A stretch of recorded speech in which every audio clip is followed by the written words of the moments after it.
This video is not for persons under the age of 13. By watching this video, you are declaring that you are above 13 years of age.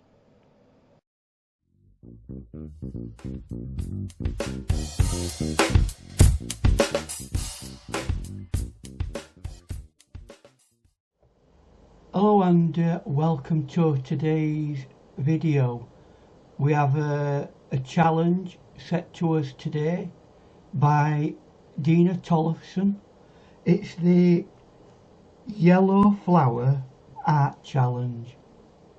Now, just off there, or is it that way? Well, it's probably that way. We've got a flower. Flowers are my arch nemesis in watercolour painting, so really it's not something that I'm comfortable with. And we've been asked to incorporate yellow into the image. So as you can see, that's a black and white painting or photo. We'll be using this as a tonal reference. But I want to show you another photo that will guide me in the actual colour painting. In this image, what I've done is I've added a yellow colour to it. This will give me a rough idea of what I need to do colour wise, but I have got another set of styles that I want to add to it. The other day I did a practice painting and I came up with this next picture. Here is the kind of style and feel that I want to get out of the painting. Obviously it's a different image from what we're going to be painting. This is a bit more complicated than what we're going to paint today because of time constraints. We'll get on with this. I've got a rough idea of what I want to paint, and it's going to be loads of flowery yellowness. So let's get on with it.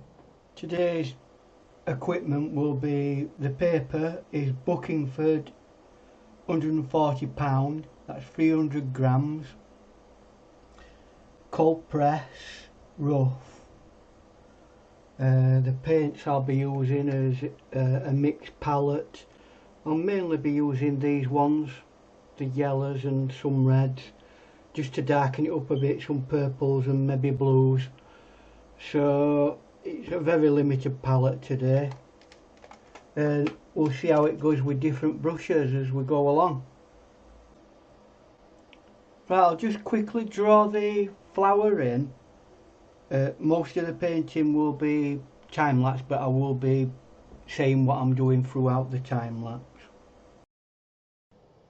So what I'll do is create an area to work within, and then I'm going to start creating the outer borders of the flower itself by just creating basic lines, and then we go inside and we get little shapes. They're only basic shapes, and then when we get to the middle it's like a swirl. Basically, I don't want to be overly detailed about the drawing. I want it to remain as loose as possible, and that's as much as I really need to do with drawing. Round the outside of the flower, I'm using the 8 brush to add some water. Now I've added some blue so that you can see that, but I'm putting plenty of water in there. So the first real colour I'm going to put in is some yellow, and we'll get that round as much as we can, and it's a bit lemony and a bit new gamboge. Now we'll add a blue. This can be a phthalo or an ultramarine. This is going to help make the darker area of the image later on, and it's about adding progressively darker, expressions. If you notice, the brushwork is quite random. It's not meant to be deliberately placed. It creates a nice organic feel. I'm putting a much darker colour in now. It's a bit of purple. I've left that to dry and we'll concentrate on the flower now. Obviously I'm putting some yellows in and I'm trying to avoid areas where I think there might be highlights, and at this stage I'm using a filbert brush to just get a layer of basic yellow into the flower area. Most of the light is coming from the left hand side, so I'm being very careful about not overdoing it on the left hand side and strongly emphasizing the darker areas on the right. While it's still wet, I'll add dabs, little areas of strong orangey red, which will help with the tonal value later on in the painting. Allowing for the layer to dry, I move on to a much deeper, stronger value of darker colour, if you want to call it that, and that is starting to help define all the various different leaves. At this stage, as you can notice, I've moved on to a Japanese calligraphy brush that helps me get the precision I need for painting very small areas. Although I'm not going for a detailed look, you still need to have that sense of precision when you're painting. And again, I'm carving out those areas that might be slightly deeper and darker so that we can get some shapes coming through.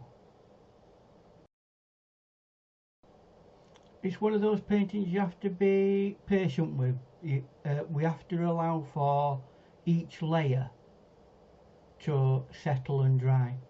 So we're coming on to another layer which again is deeper and darker, but it's also got a lot more consistency of paint in it.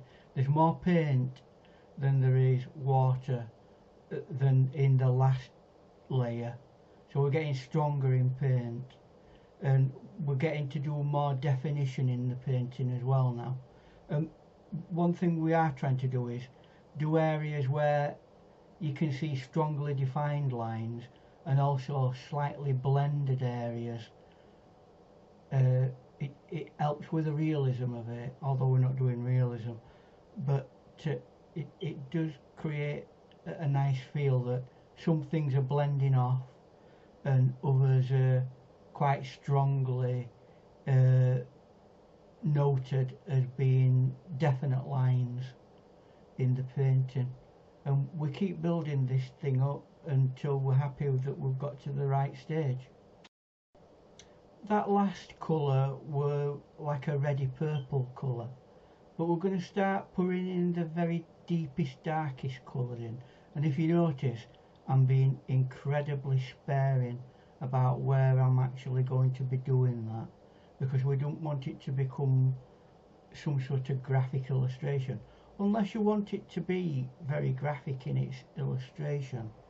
But you will find areas of the painting that will have quite strong dark areas. In this case I don't use black, I use ultramarine blue and burnt umber to mix together to make a nice dark colour that looks like black. And I'm re-emphasising that reddish area, and I've put a teeny bit of just red in that, just to push it out a little bit. Again, I'm trying to create lost and found edges, strong edges and soft edges, and just re-emphasising certain areas that I want to make a lot stronger, and a last and final going over with very dark areas, and then it's back to the outer edge of the flower, to do a bit more work on that to really make sure that the flower really stands out strongly.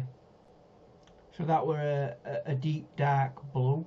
We can put purples and all sorts of colours in this to the more paint you put on it, the deeper and the darker it will get, regardless of what paint you put on it. So I've got some purples going in there, and you could put some reds in, what have you, but we're getting very close to the end now, and that's job done. So here it is. I've kept the drawing simple, I've kept the colour quite simple, and really it's about not over brush working the painting. I mean, there's lots of different ways to paint watercolours, but this is quite a loose way. It's almost abstract. It's just one way to do it. You could always add extra stuff on top of it to create more detail if you chose to do so, but as a simple demo, that's my picture for today. So thank you for being here. This has been the challenge for the yellow flower artist challenge, which Dina Tollefson challenged us with. So if you like all these things, take a look at everybody else's arrangement, what they've done, and we'll see you again in my next video coming up at some point soon. Bye for now, take care.